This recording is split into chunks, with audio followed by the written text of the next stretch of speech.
En este video vamos a presentar los fundamentos de los circuitos secuenciales síncronos. Existen varios tipos de circuitos secuenciales. En primer lugar están los circuitos secuenciales asíncronos, en los cuales, si bien la señal de salida cambia de acuerdo a la historia del sistema, no dependen específicamente de una señal de reloj repetitiva. Ese tipo de circuitos no lo vamos a considerar acá en este curso porque, más allá de que no nos representa ninguna utilidad práctica, pienso que para este nivel de curso es un poco innecesario y por el otro lado no los vamos a utilizar nosotros. Ese tipo de fundamentos corresponden con el diseño de los propios circuitos secuenciales que corresponden a otra modalidad, digamos, de circuito que no nos da utilidad ninguna. Nosotros nos vamos a centrar en los circuitos secuenciales síncronos, en los cuales los flip-flop cambian de acuerdo a una señal de reloj que ocurre de forma repetitiva. Ese tipo de circuitos es el más apropiado porque es el que se utiliza en las computadoras, en los microcontroladores y otros dispositivos digitales. Entonces, por lo tanto, nuestro estudio se va a centrar en eso. Antes que nada, vamos a ver en forma de bloques el esquema general, digamos, de un circuito secuencial en el cual podemos decir que el funcionamiento del circuito secuencial depende no solamente del estado actual de las entradas, sino de la historia del sistema. Entonces, para eso vamos a representar acá, digamos, en bloques lo siguiente. Acá tenemos lo que llamamos elementos de almacenamiento o memoria. Podemos poner almacenamiento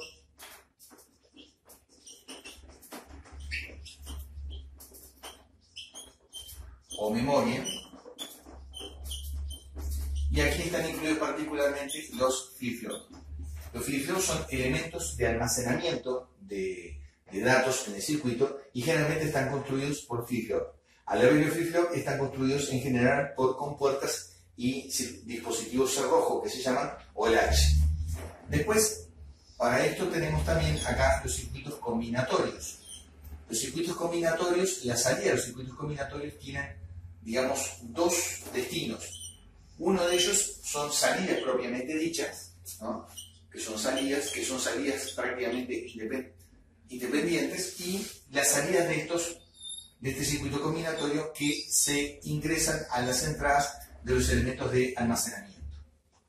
Los elementos de almacenamiento a la vez tienen, digamos, otras entradas que corresponden con lo que se llama el reloj del sistema.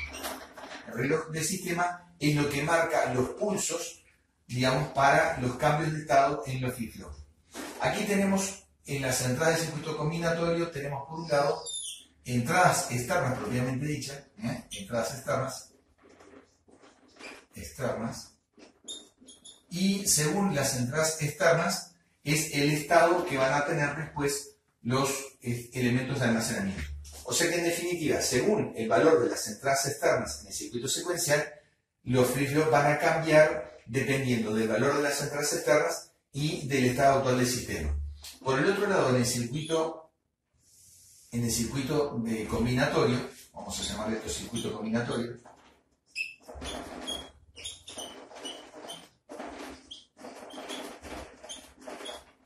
que generalmente está formado por compuertas.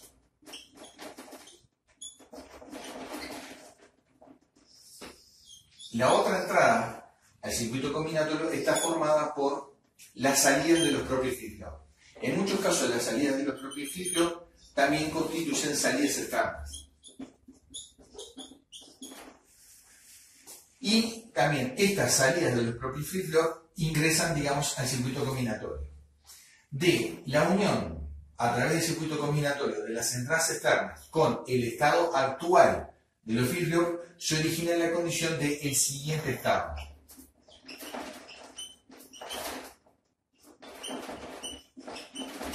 O sea que en una palabra, el siguiente estado de los flip-flop va a estar determinado por el valor de las entradas externas y las salidas actuales de los flip-flop. Por lo tanto, a esto que está acá, a la salida de los flip-flop, se le llama estado actual.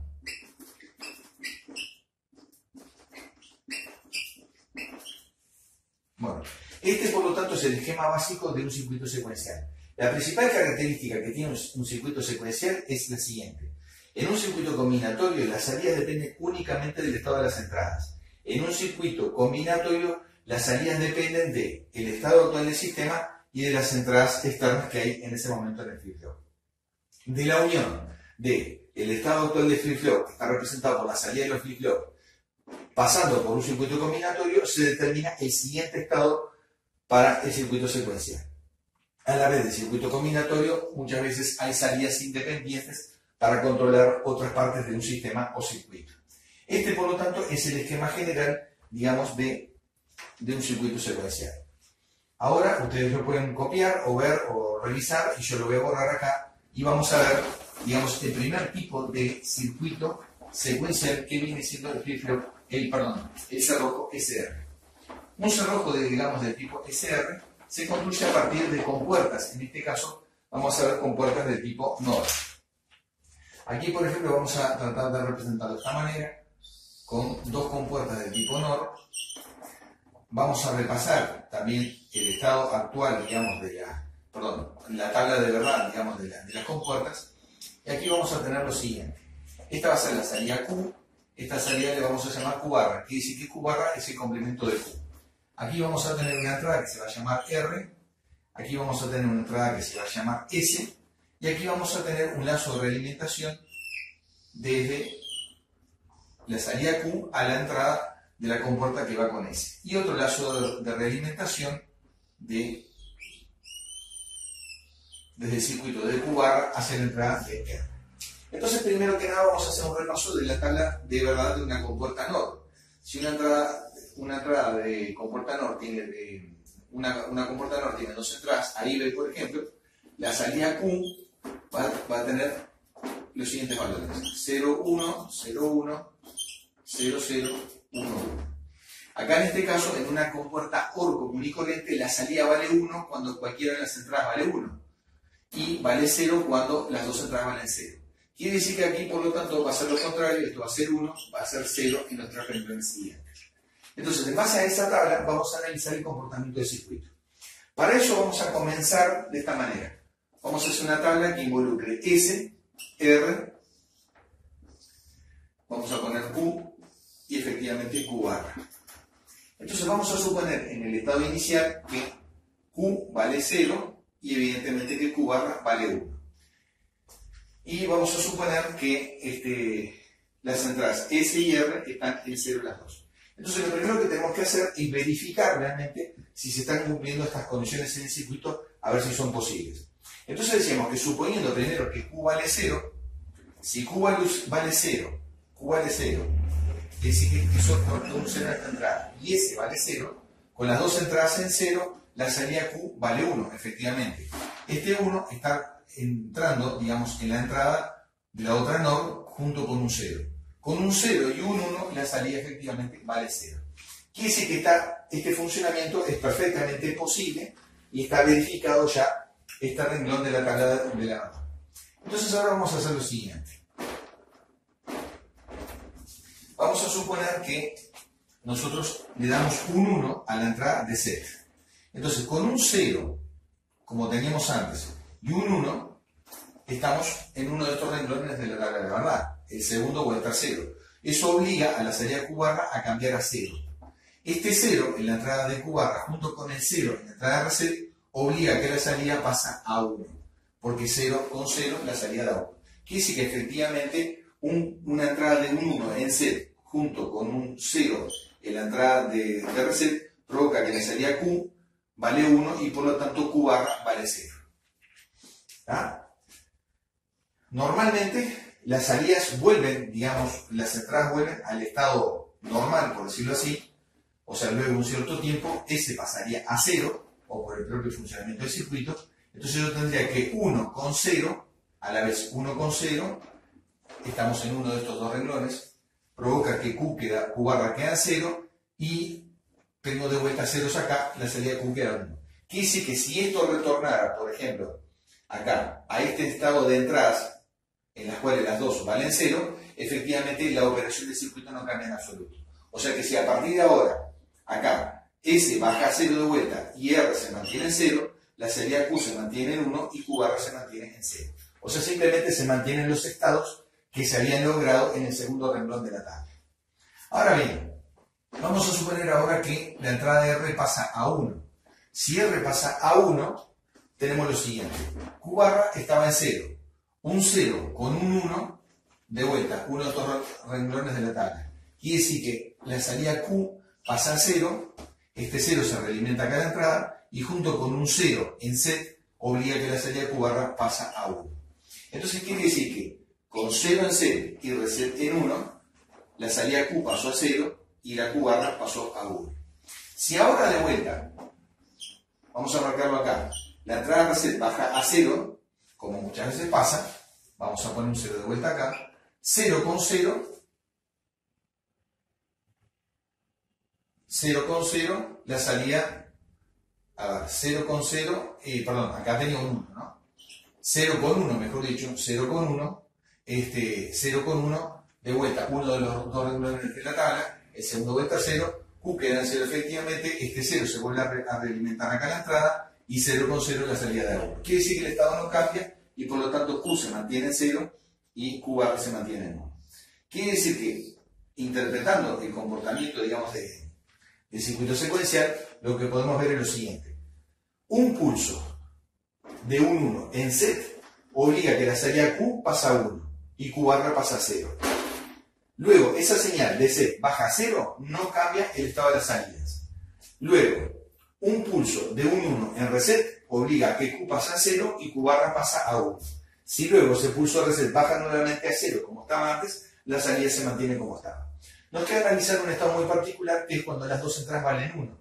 Si de golpe nosotros aplicamos dos unos acá en la entrada, de golpe aplicamos dos unos simultáneamente en set y reset, vamos a ver lo que ocurre. Acá tenemos 1 con 1, miramos la tabla, 1 con 1, la salida Q pasa a 0. Este 0 sigue realimentándose acá en la entrada, 0 con 1 da 0, por lo tanto la salida Q barra iría a 0. Hasta acá todo bien. Lo único que se rompió aquello de que Q barra es el complemento de Q, porque las dos salidas están en 0 al mismo tiempo. Quiere decir que ahí ya dejó de existir esta condición de que Q barra es el complemento de Q. Por lo tanto, es una condición totalmente anormal y que no debe darse nunca, digamos, en un latch de tipo SR. El mayor problema es cuando estas dos entradas retornan al mismo tiempo a 0. Si estas dos entradas retornan al mismo tiempo a 0, va a depender del retardo que tengan estas dos compuertas, que nunca son idénticas, pueden ser muy parecidas pero no iguales. Una, por ejemplo, puede tener 24 nanosegundos de retardo y la otra puede tener 25.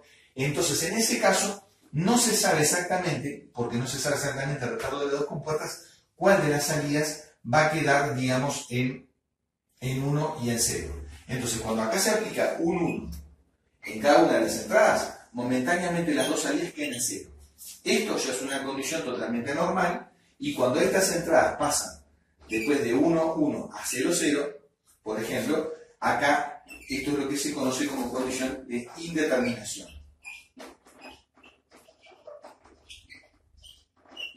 La condición de indeterminación debe evitarse a toda costa, o sea, en una palabra, ¿tá? La condición de indeterminación podría estar señalada, vamos a marcarla por estas dos. ¿tá? La condición de indeterminación debe evitarse a toda costa porque luego que desaparecen los unos en la entrada, no se sabe exactamente cómo van a quedar los filtros. Existe una forma en la cual eso podría hacerse predecible, que sería la siguiente. Sabemos perfectamente bien que dos inversores en cascada no alteran el nivel lógico de la señal. Entonces lo que se puede hacer acá es, en uno de los elementos de realimentación, digamos, incluir dos inversores en serie. Entonces la señal a través de los dos inversores conserva el mismo nivel lógico, pero esto agrega un retardo adicional en una de las líneas de realimentación. Entonces lo que puede hacer en este caso es que luego de la aplicación de un pulso, de dos pulsos en uno, cuando esos pulsos retornan en 0, esta salida va a demorar más tiempo en cambiar, esta va a cambiar más rápido y por lo tanto se puede saber exactamente cuál salida Q o Q barra va a quedar en tal o cual estado. De todas maneras, eso, si bien perfectamente bien se puede hacer en la práctica, y analizando el circuito se determina cuál de las dos va a quedar en 1 y en 0, no es algo conveniente de realizar, digamos, en la práctica. Por lo tanto, el estado en SIR de 1 y 1 se debe evitar a toda costa. Este circuito realmente no se utiliza casi nunca para la construcción de otros bloques mayores dentro de los circuitos secuenciales. pero sí tiene una utilidad bastante interesante y es la siguiente. A veces, por ejemplo, a la entrada de un microcontrolador, por ejemplo, que estemos utilizando para construir un dispositivo, un circuito particular, a veces se agregan pequeños pulsadores o interruptores. Sobre todo los pulsadores tienen la particularidad de que se producen pequeños rebotecitos. O sea, por ejemplo, si yo voy a pasar un pulsador que está en 0 y yo le voy a pasar al estado 1, o sea, aprieto el pulsador, o sea, en una palabra el circuito sería así, tengo una tensión positiva, aquí tengo el pulsador, por ejemplo, ¿no? Tengo el pulsador y aquí tendría, por ejemplo, una resistencia masa. Entonces significa que en condiciones normales el valor acá es 0. Cuando aprieto el pulsador, como le estoy metiendo positivo, esto pasaría del 0 pasaría al 1, momentáneamente. Una vez que libero el pulsador, esta señal de 1 pasaría a 0 nuevamente. Pero pasa de que cuando aprieto el pulsador, en ese lugar, ocurren micro rebotes, digamos, en el momento que lo suelto el pulsador, o incluso cuando en el momento que lo aprieto, y por lo tanto pasa esto, la señal aquí puede hacer dos o tres rebotes el interruptor antes de quedar definitivamente en la posición 1. Lo mismo puede pasar en el momento que lo libero, y la señal, por ejemplo, podría ser algo así como esto, hasta quedar definitivamente en el 0. Entonces, estos pequeños pulsos, positivos o negativos, a la entrada de un circuito como un microcontrolador o una computadora, pueden originar un serio problema de sincronización y pueden hacer que nuestro programa cambie y dé un resultado errado e inesperado. Este tipo de circuitos lo que hace es lo siguiente. Acá, por ejemplo, pondríamos, por ejemplo, lo siguiente. ¿Tá? Por ejemplo, acá pondríamos dos resistencias a masa. ¿Para qué? A los efectos de definir estado 0 en ella. O sea, quiere decir que cuando acá no hay nada conectado, efectivamente tendríamos dos ceros a la entrada de los dos flip-flops R. Por lo tanto, la salida se mantiene incambiada. Las resistencias a masa ponen ceros en las entradas de las compuertas. Y acá, por ejemplo, se pondría, digamos, un pulsador o una llave, y esto iría, por ejemplo, a la tensión positiva. Entonces, en definitiva, cuando yo quiero meter un 1 reset o un 1 en set, simplemente cambio la posición de la llave, y esto acá, como cuando la señal retorna de 1,0 a 0,0 o de 0,1 a 0,0, no cambia la salida, entonces nos evitamos todos esos pulsos originados por los rebotes. Es la mayor utilidad que tiene este sencillo circuito y sirve para eliminar los rebotes en los interruptores. ¿Por qué? Porque si esta llave está acá en esta posición y pasa a la otra, aunque esto rebote acá, ya la salida no cambia. Y lo mismo si en esta posición y pasa a set, aunque esto rebote acá, la salida no cambia. Entonces es una gran utilidad práctica que tiene este tipo de circuito y nos puede evitar muchos dolores de cabeza. Evidentemente que hay otras formas un poco más simples, pero menos efectivas que esta, de lograr lo mismo allá, que sería a través de una resistencia y un condensador, pero no es lo más aconsejable. Pudiéndolo hacer de esta manera, es el mejor sistema. Bueno, muy bien. Ahora vamos a ver, por ejemplo, otro tipo de cerrojo, pero construido ahora con compuertas NAND. Este tipo de cerrojo con compuertas NAND es más utilizado que las compuertas del tipo NOR. La razón es evidentemente otra, que es que con ese tipo de, digamos, de cerrojo SR construido con compuertas NAND, se logran la construcción de otros bloques mayores. Para eso vamos a repasar primero que nada la tabla de verdad de una compuerta NAND. Entonces acá tendríamos A, aquí tendríamos B, aquí tendríamos Q y por supuesto Q barra el complemento. Construimos la tabla 0, 1, 0, 1. No, esta no va, perdón. Tenemos 0, 0, 1, 1. Entonces, en una compuerta AND común y corriente, la salida vale 1 solamente en este renglón. En el último, que es cuando las dos entradas valen 1. Y en todos los demás vale 0. Entonces, justamente acá donde vale 1, esto va a valer 0, y en todos los demás vale 1. Esto, por lo tanto, es la operación de un circuito NAND. Ahora bien, vamos a ver cómo construir, entonces, digamos, un latch con compuertas NAND.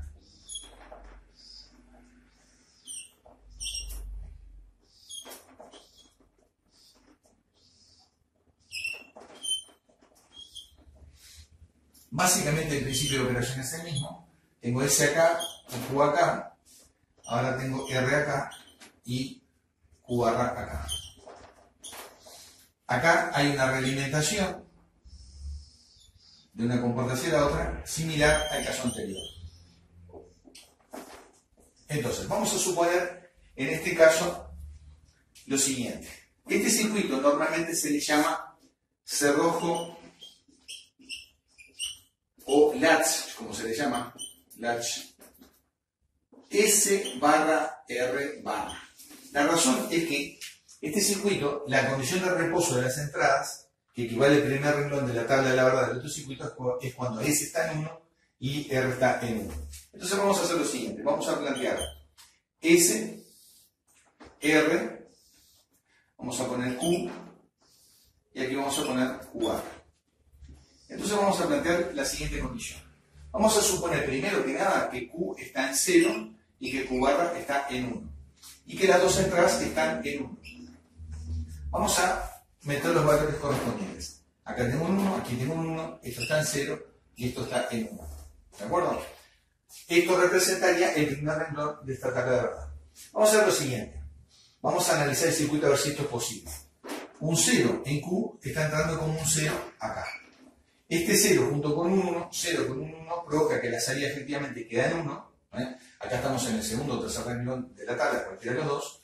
Entonces tenemos 0 con 1 da 1. Este 1 entra con un 1 en la otra compuerta y provoca que la salida da 0. Quiere decir que esta condición se verifica perfectamente bien.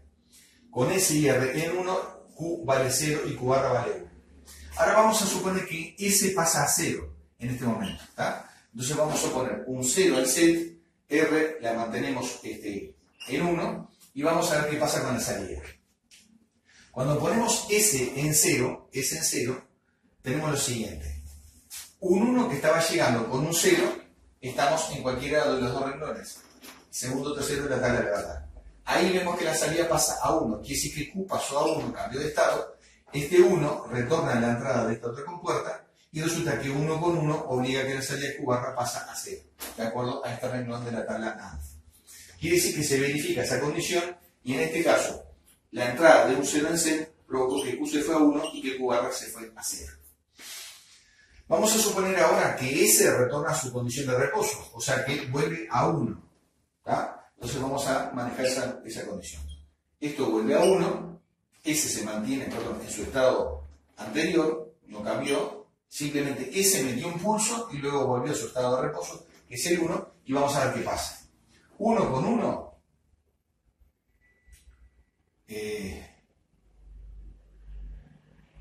acá tengo un 1 en Q y acá tengo un 0 en QR. Entonces, este 0 acá, 1 con 0, estamos en los dos renglones de la tabla, da un 1 en Q, me había olvidado de cambiar acá el valor, ¿no? Un 1 en Q, sigue metiendo 1 con 1 y 1 con 1 da 0. Quiere decir que la transición de set de 0 a 1 a su estado de reposo no cambió la salida del flip-flop. Quiere decir que Q se mantiene en 1 y Q barra está en 0.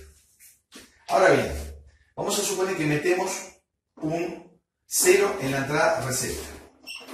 Con un 0 en la entrada reset, yo tengo un 1 en la salida y vuelvo a estos dos renglones. 0 con 1 provoca que la salida de Q barra pasa a 1. Este 1 ingresa acá de vuelta. 1 con 1 en la salida set me provoca que Q, de acuerdo a este renglón de la tabla, pasa a 0. Quiere decir que efectivamente, dejando set en 1 y metiendo un 0 en la entrada reset, Q pasa a 0 y Q barra pasa a 1 efectivamente. Nos queda verificar lo siguiente. Si ahora la entrada de reset vuelve al estado anterior, o sea, vuelve a 1. Si esto vuelve a 1, o sea, acá tenemos que poner esto, 1 acá, y esto vuelve a 1 acá, en este circuito, entonces yo tengo 1 con 1, 0. 1 con 0, porque esta había cambiado de 0, y yo, este 0 llegó acá. 1 con 0, segundo o tercer renglón de la tabla. La salida de Q se mantiene, Q barra se mantiene en 1. Este 1 está ingresando acá, 1 con 1, la salida a 0. Quiere decir que efectivamente se verifica este renglón de la tabla y quiere decir que cuando reset vuelve al estado 1, la salida no cambia. La condición de indeterminación, ¿cuándo se da? Bueno, se da, es parecido al otro caso anterior, lo único que ahora se da cuando set está en 0 y reset también está en 0. En este caso, por ejemplo, 0 con 0, ¿qué hace? 0 con 0 acá obliga a que las dos salidas Q y Q barra van a 1. 0 con 0 obliga a que las dos salidas Q barra van a 1. Ven, por ejemplo, este 0 acá, 0 con 0 da 1. Este 1 acá, junto con un 0 acá, obliga a que Q se iría a 1.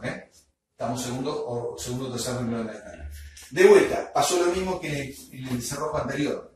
Las dos salidas están rompiendo la condición de que Q barra es el complemento de Q. Entonces, esta condición no debe utilizarse y lo volvemos a marcar con un asterisco igual que en el caso anterior. El gran problema es cuando estas dos señales retornan a C, retornan a 1, a su condición de reposo, que no se sabe exactamente cómo van a quedar las salidas. De vuelta, podemos agregar un retardo en cualquiera de las dos líneas para definir cuál de las dos cambia más rápido y por lo tanto cuál va a quedar en 0 y cuál va a quedar en 1. Este circuito, por lo tanto, tiene exactamente el mismo problema que el otro anterior, no ha cambiado nada, simplemente es una forma diferente de construirlo. No se utiliza básicamente, también puede hacerse, ¿no? Pero no es el más utilizado para la condición de rebote de los interruptores, pero sí este cerrojo tiene la gran importancia de que es el bloque de construcción, digamos, de otros circuitos más complejos. De hecho, lo que vamos a analizar ahora es justamente eso, un circuito más complejo basado en lo siguiente. Acá simplemente vamos a cambiar las salidas estas y vamos a agregar, digamos, dos compuertas más a este circuito.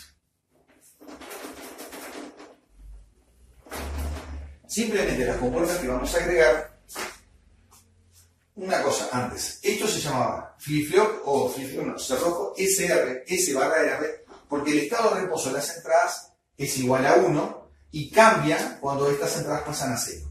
Por lo tanto, yo lo que voy a hacer acá va a ser lo siguiente. Voy a agregar dos compuertas NAND a la entrada de vuelta.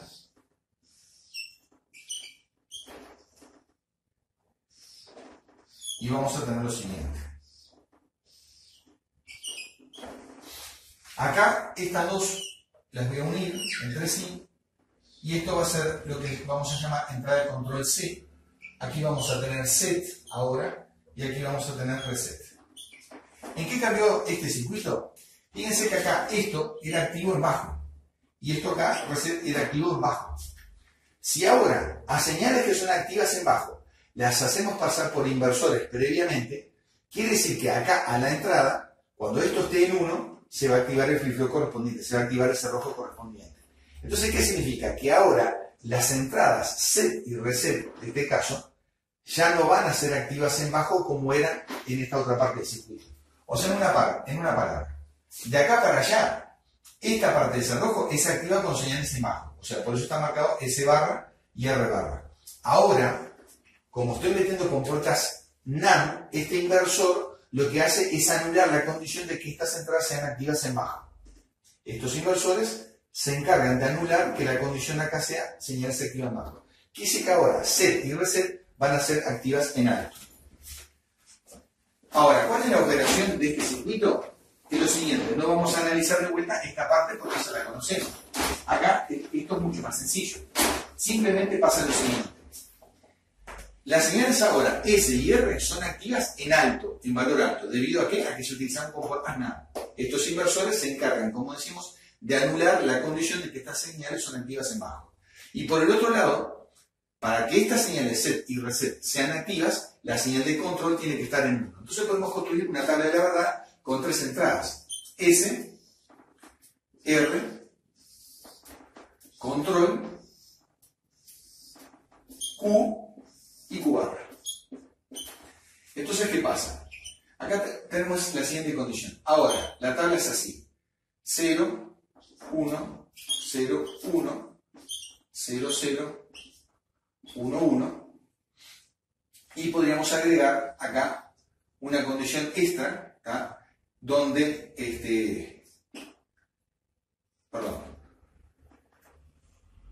donde C sería 1 en todos estos casos, y aquí cuando C es igual a 0, esto no importa, la salida no cambia. En una palabra, esto no cambia.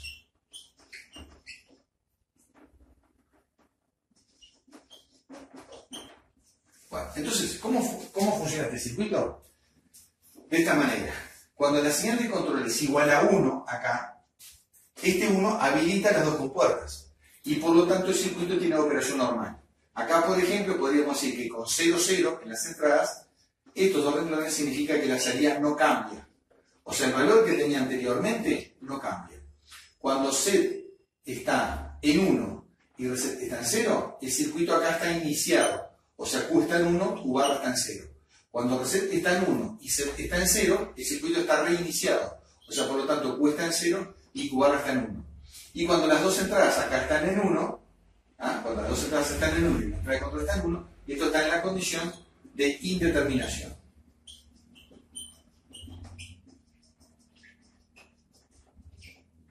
En ese sentido no ha cambiado.